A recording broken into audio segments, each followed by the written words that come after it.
दिवस मना रहे हैं, लेकिन यह आज़ादी हमें उपहार में नहीं मिली है। इसके लिए एक लंबी यात्रा करनी पड़ी है, आज़ादी की यात्रा। इस यात्रा में हजारों लाखों लोगों ने अपनी जान की कुर्बानी दी। 1919 जलियांवाला बाग। आज हमारी बैसाखी का दिन है, लेकिन पूरा पंजाब बैसाखी नहीं मनाएगा। हम सब बैसाखी नहीं मनाएंगे।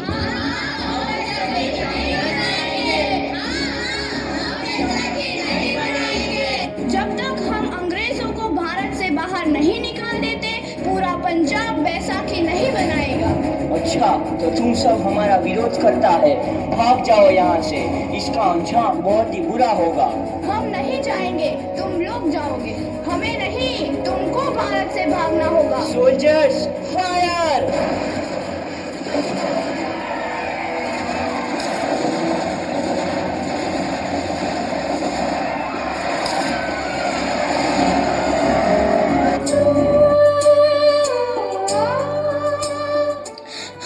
ये जमीन हमारी, ये धरती हमारी, ये खेत हमारे।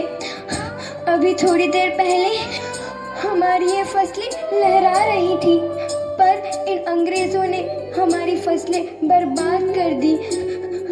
इन अंग्रेजों ने एक ही झटके में इन सब फसलों को काट दिया। अंग्रेजों, तुम्हारे इस अत्याचार से हम डरेंगे नहीं। इस अत्याचार का बदला लेकर रहेंगे। हम आजादी लेकर रहेंगे।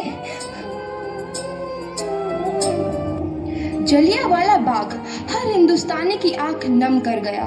इस कांड में कितने मासूमों की आहुति चढ़ गई। इतनी हैवानियत से इंसानियत कत्ल कर दी गई। जलियांवाला बाग के हत्याकांड ने आजादी की आग में घी देने का काम किया। मासूम औरतों, बच्चों की दर्द भरी चीखें और सिसकियां इनकलाब का गूंज बनकर उभरी। लाला लाजपत राय, भगत सिंह, राजगुरु, सुखदेव सरीखे क्रांतिकारियों ने भारत की इस जमीन से विदेशी दरिंदों को निकाल फेंकने के मंसूबे मजबूत कर लिए। 8 अप्रैल 1929 लाला लाजपत राय के नेतृत्व में साइमन कमीशन के खिलाफ एक भारी जुलूस निकाला गया।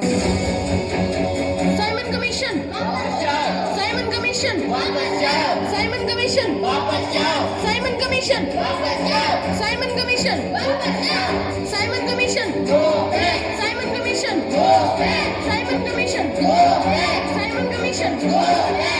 बेवकूफ इंडियंस, तुमको हमारी बात समझ में नहीं आती। Stop this. Simon commission.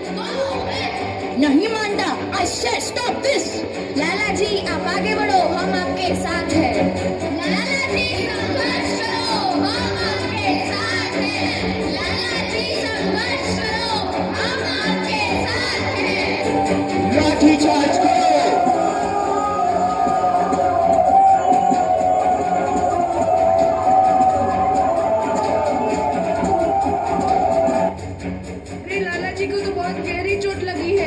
Sir फट गया है। मेरे शरीर में लगी एक एक लाठी अंग्रेजी सरकार के कफन में कील का काम करेगी।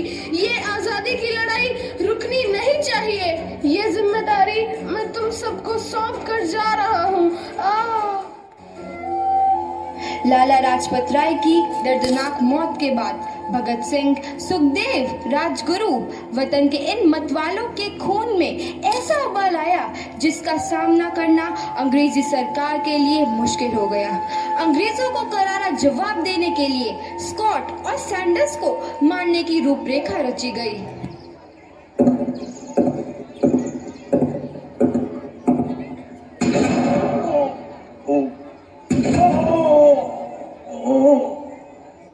सैंडर्स मारा गया। चारों तरफ तहलका मचा था। दीवारों पर लिखा था, लाला जी की मौत का बदला ले लिया गया है। भगत सिंह समेत सभी वहां से फरार हो गए। 8 अप्रैल 1929 दिल्ली में ब्रिटिश सरकार की सेंट्रल लेजिस्लेटिव असेंबली की बैठक में 2 बम धमाके की आवाज सुनाई दी।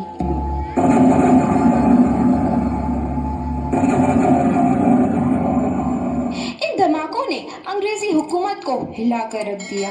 इस घटना को अंजाम देने वाले भगत सिंह, राजगुरु और सुखदेव ने अपने आप को अंग्रेजों के हवाले कर दिया। 1930 को अदालत ने अपना फैसला सुनाया। मुलजिम भगत सिंह, मुलजिम राजगुरु, मुलजिम सुखदेव को दफ़ा 121 और दफ़ा 302 के तहत ये अदालत तीनों को मुजरिम करार देती है और इस गुस्ताखी के लिए ये अदालत इन तीनों को सजाए मौत की सजा सुनाती है। सरफरोशी की तमन्ना अब हमारे दिल में है, देखना है जोर कितना बाजुए कातिल में है।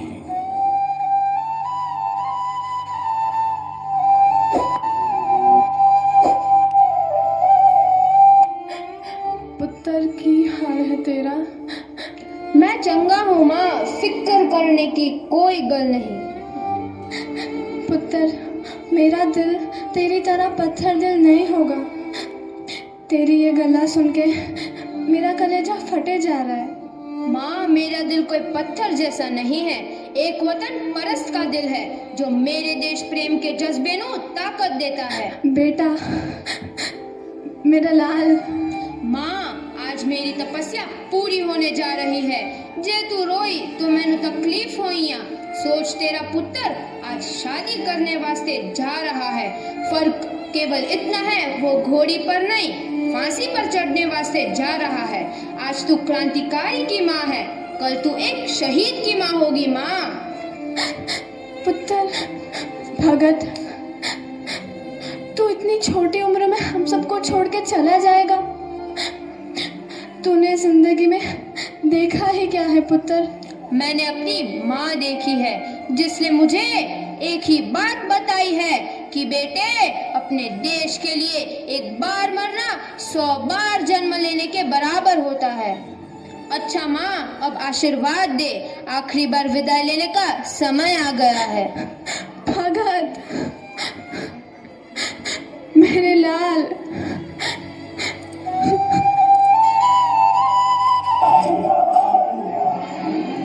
भगत सिंह, तुम्हारी कोई आखिरी ख्वाहिश? हमारे हाथ खोल दिए जाए। हम तीनों दोस्त एक दूसरे से गले मिलना चाहते हैं। उनके हाथ खोल दिए जाए।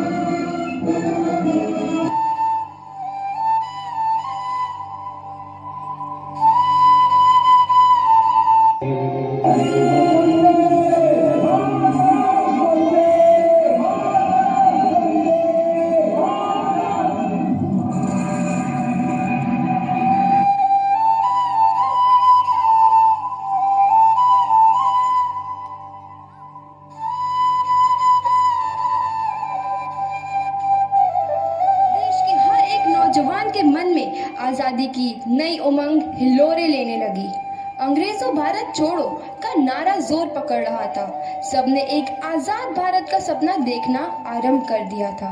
हर कोई अपने अपने ढंग से इस महायज्ञ में अपनी आहुति दे रहा था। सुभाष चंद्र बोस, रानी लक्ष्मीबाई, तात्या टोपे और मंगल पांडे जैसे शहीदों की कुर्बानी रंग लाई। 15 अगस्त 1947 को भारत आजाद हुआ।